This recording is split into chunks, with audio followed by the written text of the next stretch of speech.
So let's say we're looking at a signal.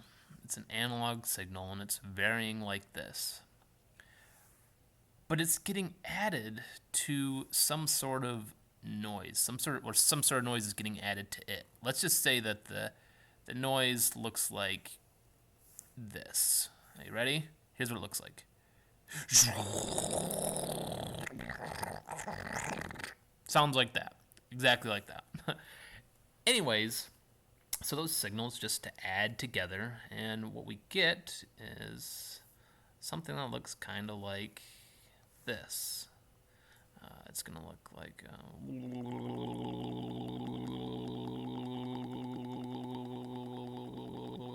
right. It's going to be fuzzy, right? This just gets kind of curled around that wave, and this isn't good because what the value should be is right here, but we're actually a little lower there, a little higher there, and it's just causing error, which is not what we want.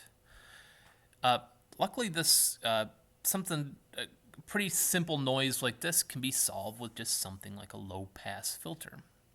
So what's going to happen is we're going to have our input come in here, right? So this is our here, let's draw our noisy wave, right? Our noisy wave is coming in here. And the first thing that it's going to do is come into a resistor. So this is just R. And then it's going to link, right, we'll put a little node there, and it's going to link into a capacitor, which goes to ground. And then here we should, if this filter, oh, I'll put a C there. If our filter is designed right, we should have a nice clean signal. Now, let's actually figure out some values for this. Let's say that this is a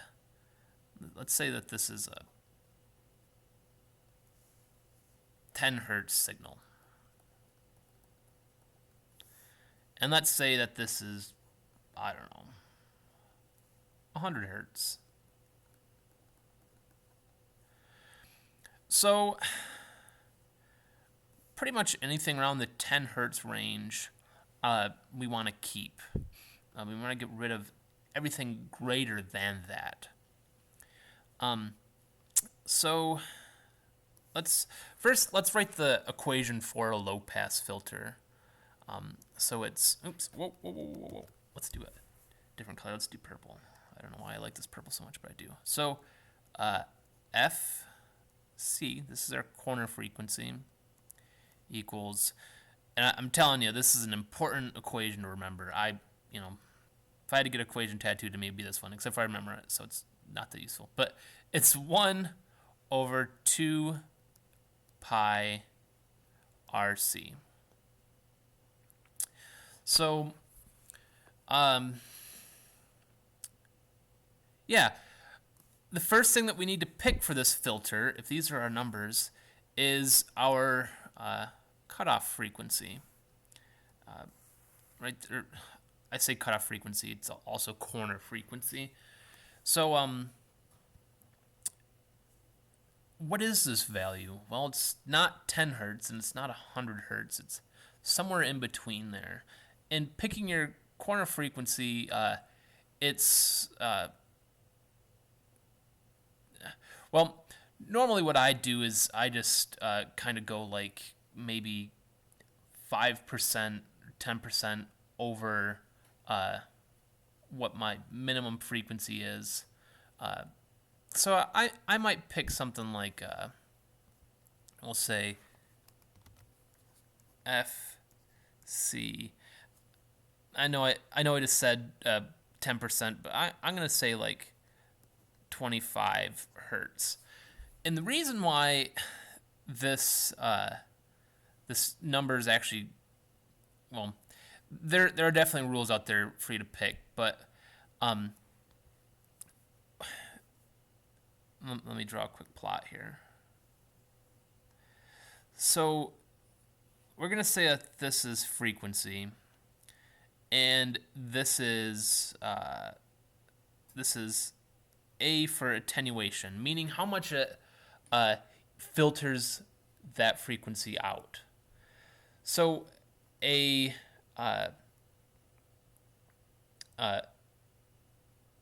oh wait, hold up, I don't want to do attenuation. Let's just say pass, right? So this is how much it lets the filter, or how much it lets that frequency pass through. So for a low pass filter, it's going to look something like this, right? So this is, that means the low frequencies can pass through and the high frequencies won't pass through. And then somewhere in here is FC, our cutoff frequency or corner frequency. And you can see that there's this kind of slope. It's not like a straight line here. And so that means that we want to make sure that the frequency we're looking at is in this region where we're not getting cut off. And so you can look up rules for picking your corner frequency, and there's definitely some out there. Just for this example, because I don't have them handy, I'm just going to pick 25 hertz. That's where I'm going to cut off at. So now the next problem, I've got this picked, but I still have two variables, right? I still have two variables. So what we actually do in this situation is we can just pick one of the values, and so I'm going to pick capacitance, and then the resistance will come to give us that that corner frequency. So I'm going to pick C equals, and I'm going to do like a common capacitance value, maybe like 100 nanofarads. Let's do that. So 100 nanofarads. So that means that I have 25 equals 1 over 2 times pi times R times, so 100 nanofarads, well, when I do the math, I'll put that in, but that's NF. So now what we can do is, I guess I can put a little hertz there. Right, I would, since I'm kind of slow at math, right, I would take all this and I'd multiply everything by here. So I'd have 25 times, oops, I didn't mean to hit my undo button, 2 pi times R times 100 nanofarads equals 1. And then I would just divide by all that stuff. So I realized you probably could have skipped a step. Were you brighter than me, right? So we have R equals 1. And we have 25 times 2 pi times 100 nanofarads. So now we just put that in a calculator. So I'm going to grab my cellular phone here, get into my calculator. Okay, so let's take 1. Oh, actually, let's do this. Let's just do the denominator first. 25 times 2 times 3.14 times 100 nanofarads. That's 0.000. So that's milli, and then 000. That's the micros, and then 1. That's the nanofarads. So I've got this. We'll write it out. We've got equals 1 over 0.0000157. And so now I just want to divide that out. So 1 divided by 0.0000157. So it looks like this comes out to be